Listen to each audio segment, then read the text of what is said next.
আমার শিষ্য বললেন এর অধিবাস কে করেছিল? আমার গুরুদেব বললেন কে করেছিল জানো বাবা? কে করেছিল গো?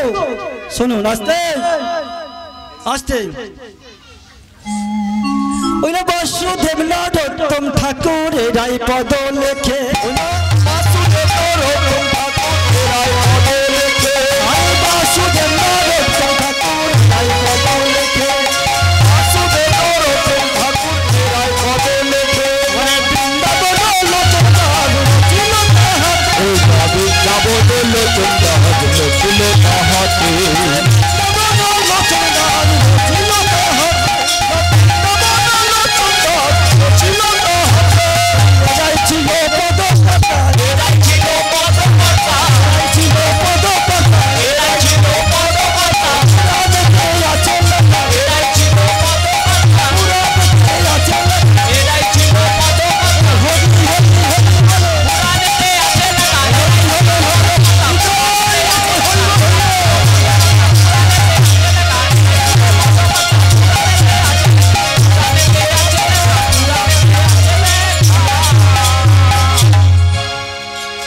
কি বললেন?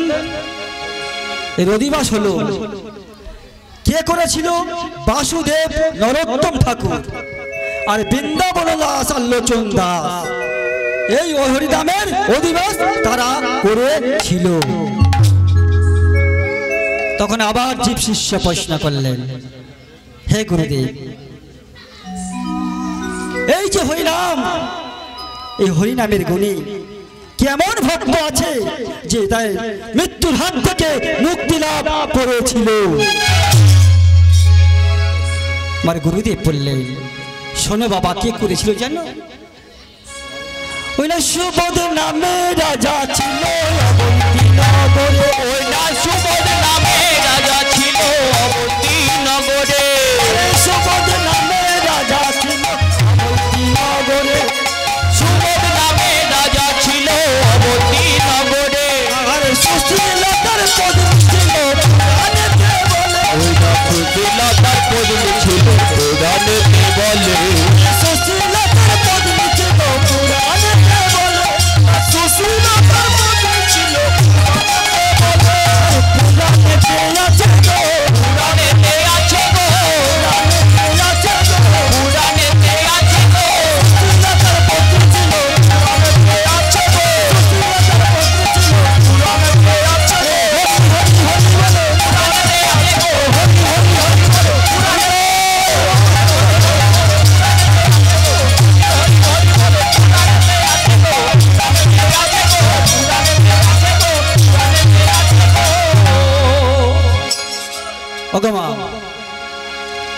সুবোধ নামে রাজা ছিল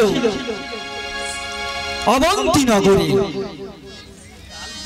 তার পত্নী ছিল সুশীলা দেবী। রাজার রাজত্বকালে রানীর কি অভাব হতে পারে গো মা? পারে মা? ও বাবা পারে কি? যে রাজা যে রানী তাদের অভাব হতে পারে? পারে না। কিন্তু মাগো দুঃখের বিষয় তারা ছিল নিঃসন্তান, তাদের পুত্র কন্যা বলে কিছুই ছিল না। কিন্তু মাগো তাদের সন্তান হয় না বলে অনেকে অনেক রকম কথা বলে থাকে। যাদের সন্তান হয় না তাদের সন্তানের মর্ম তারা বোঝে, সন্তানের কি বেদনা। তাই একদিন রানী সুশীলা দেবী কাঁদতে কাঁদতে রাজাকে বলে উঠলেন, ওগো মহারাজ, আমরা এমন ভাগ্য করে এলাম, আমাদের সন্তান বলে কিছু হলো না। কেন তোমরা বলতে পারো? কেন হলো না? বলো না স্বামী, কেন হলো না? রাজা বলে বললে, শোনো শোনো শোনো রানী শোনো, তুমি দুঃখ করো না, তুমি দুঃখ করো না। তোমাকে নিয়ে আমি যাব কোথায় জানো? কোথায় যাব? আমরা যাব কৈলাস পাহাড়ে। ওগো মা, সমস্ত রাজ্যটাকে মন্ত্রীর উপর অর্পণ করে ভার দায়িত্ব দিয়ে রানী সুশীলা দেবীকে সঙ্গে করে নিয়ে চললেন রাজা কৈলাস পাহাড়ে। ওগো মা, কৈলাস পাহাড়ে কি থাকে? আমার বাবা বলেছে, এটাই আমি শান্তি পেলাম। বাবা কথা বলছে আমার সাথে। মা, শিবের আরাধনা করার জন্য শিব অল্পতে সন্তুষ্ট হয় বলে তার আরেক নাম ছিল। সেটা কি জানো? শিবের আরেক নাম হলো আশুতোষ।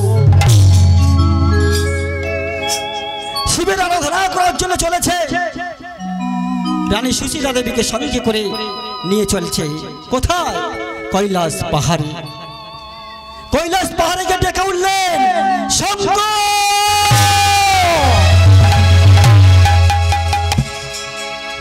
আমার শঙ্কর ধ্যানে ভঙ্গ ছিল। যখন শঙ্কর বলে চেঁচিয়ে উঠেছে, তার ধ্যান ভঙ্গ হয়ে গেল। কি আমার নাম ধরে ডাকছে? কি আমার নাম ধরে ডাকছে? শঙ্কর শঙ্করীকে ডেকে উঠলে, শঙ্করী, তুমি শুনতে পাচ্ছ? ওই কৈলাস পাহাড়ে কি জানে আমার নাম ধরে ডাকছে। চলো আমরা ওই কৈলাস পাহাড়ে যাই। তাই কি করলে? কৈলাস পাহাড়ে এসে দেখছি শঙ্কর আর শঙ্কর এসে দেখলেন। কি দেখছি? এ দুজন কাঁদছে, রাজা এবং রানী কাঁদছে। ডেকে বললেন, কে তোমরা? কারা তোমরা? আমার নাম ধরে কাঁদছো কেন? কি হয়েছে তোমাদের? ওখানে দেখো, শঙ্করের আরাধনারী ভক্ত, যে ভক্ত কাঁদে ভগবান থেকে থাকতে পারে না। ভক্তের চোখের জলের জন্য আজ শঙ্করকে আসতে হলো। সেই জায়গা এসে ডেকে বলে উঠলেন, কে তোমরা? কারা তোমরা? আমার নাম ধরে কাঁদছো কেন? ওখানে দেখো, অঝরে নারে কাঁদতে কাঁদতে ডেকে উঠে বলছে, ওকে প্রভু, আমাদের চরণ ছেড়ে তোমরা করো না। ওই চরণে যে আমি সেবা দেব, আমার চরণ ছাড়া করো না, আমার চরণ ছাড়া করো।